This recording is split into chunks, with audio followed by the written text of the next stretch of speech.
Assalamualaikum warahmatullahi wabarakatuh. Hai, untuk video kali ini kita akan membahas tentang perkembangbiakan pada tumbuhan.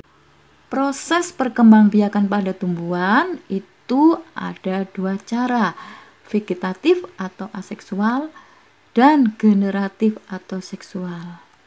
Untuk video kali ini kita akan membahas khusus generatif pada tumbuhan.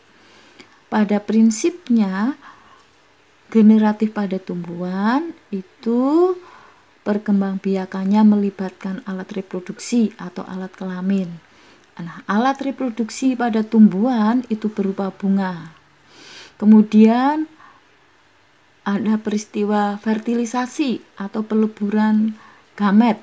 Kalau pada tumbuhan itu spermanya itu disebut polen dan ovum atau sel telur. Generatif pada tumbuhan ini banyak kita jumpai pada Angiospermae. Angiospermae adalah tumbuhan yang bijinya tertutup oleh bakal buah atau oleh buah, dan Gymnospermae atau yang bijinya nampak. Dan sebelum terjadi fertilisasi itu diawali dengan proses penyerbukan. Proses penyerbukan itu serbuk sari menempel pada putik. Setelah itu fertilisasi atau pembuahan yang mana nanti akan menghasilkan biji. Biji inilah calon individu baru. Ini adalah alat perkembangbiakan tumbuhan untuk yang Angiospermae berupa bunga. Nah, pada bagian yang berhubungan dengan langsung proses pembentukan biji adalah ini, ada benang sari ini ya, ini sebagai alat kelamin jantan, dan putik ini adalah sebagai alat kelamin betina. Kita bahas yang alat kelamin jantan atau benang sari ya. Ini adalah kumpulan dari benang sari, kita ambil satu, di mana benang sari itu terdiri atas antena, kemudian stamen atau tangkai benang sari. Sebelum terjadi peristiwa penyerbukan kemudian pembuahan, itu sebelumnya di antena ini ada proses gametogenesis atau mikrosporogenesis, proses pembentukan polen, pematangan polen. Seperti apa? Sama seperti pada manusia ini ya. Jadi bahan utamanya adalah mikrosporogonium. Nah, satu mikrosporogonium ini nanti akan bermitosis menjadi mikrosporosit. Setelah itu mikrosporosit akan bermeiosis ya. Tentunya kalian masih ingat meiosis ada dua tahap. Meiosis 1 ini menghasilkan 2 mikrosporosit ini ya. Kemudian dilanjut dengan meiosis 2 yang akan menghasilkan mikrospora tetrat. Nah, ini masih menempel. Nah, masing-masing mikrospora ini intinya akan terjadi pembelahan atau yang kita sebut karyokinesis. Kalau sudah terjadi pembelahan karyokinesis, maka masing-masing mikrospora akan menyendiri menghasilkan 4 mikrospora. Nah, mikrospora ini akan mengandung 2 inti, yaitu satu inti generatif dan inti vegetatif. Mikrospora akan berdiferensiasi atau terjadi proses pematangan yang membentuk polen. Nah, inilah yang akan siap terjadinya proses penyerbukan. Artinya polen itu sudah masak, sudah dewasa, yang mana di dalamnya ada inti generatif dan inti vegetatif. Di antena terjadi gametogenesis, di putik juga ini ya, putik gametogenesis ini diperbesar. Di mana? Di ovari atau ovarium. Bagaimana prosesnya? Nah, disebut juga megasporosis. Jadi mikrosporogonium ini ya, mikrosporogonium ini akan bermitosis menghasilkan 2 sel anakan yang bersifat diploid. Dilanjut, mikrosporogonium akan membelah, ya, akan membelah secara meiosis dan menghasilkan 4 megaspora yang bersifat haploid. Nah, masing-masing megaspora membelah lagi, akhirnya menghasilkan 8 megaspora. 8 megaspora itu nanti akan menyebar. Nah, ini ya, ini ovarinya, ini kita perbesar.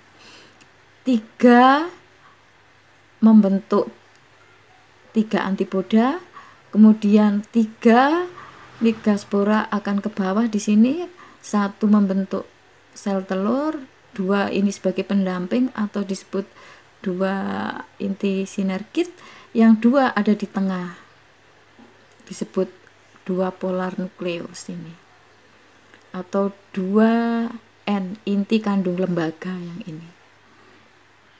Anak-anak, polen sudah siap, kemudian sel telur sudah siap, maka terjadilah proses penyerbukan, di mana polen akan menempel pada putik.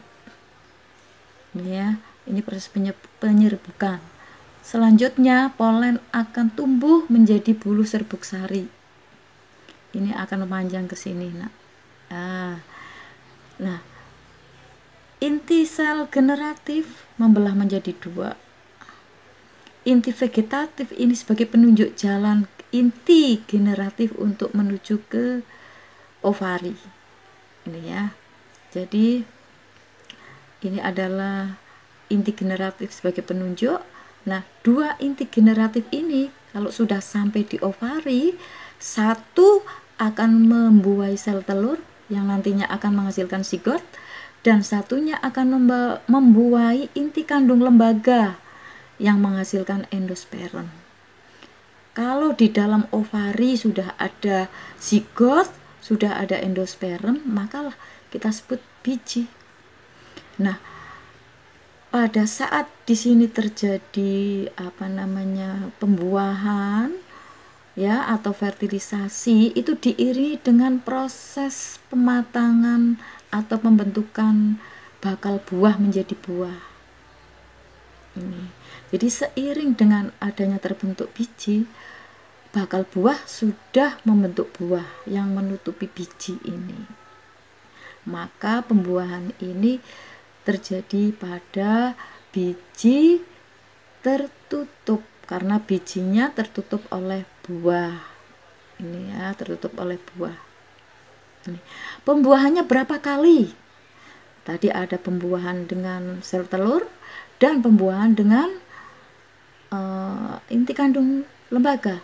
Jadi di dalam angiospermae pembuahannya itu ada 2 kali. Kita sebut pembuahan ganda. Ini adalah contoh dari biji, ya, hasil dari proses penyerbukan kemudian pembuahan. Ini adalah biji yang di dalamnya itu ada zigot dan endosperm. Sedangkan ini adalah buahnya. Ini buahnya ya. Ini biji dari polong-polongan. Ini termasuk biji dari angiospermae. Anak-anak, biji yang sering kalian jumpai di toko itu kan tidak bisa tumbuh ya. Itu mengapa? Karena ada peristiwa dormansi atau masa istirahat. Tapi kalau biji tersebut menemui tempat yang cocok, maka berakhirlah masa dormansi. Ya, nanti akan terjadi proses perkecambahan. Bagaimana prosesnya? Nah, kita lihat di sini. Nah, biji kalau menemui tempat yang cocok, maka zigot itu nanti akan tumbuh menjadi plumula ini. Plumula ini adalah calon batang sama daun. Ini ada epikotil. Epikotil itu adalah sebagai penghubung keping biji dengan plumula. Ini di sini ada endospermnya anak-anak.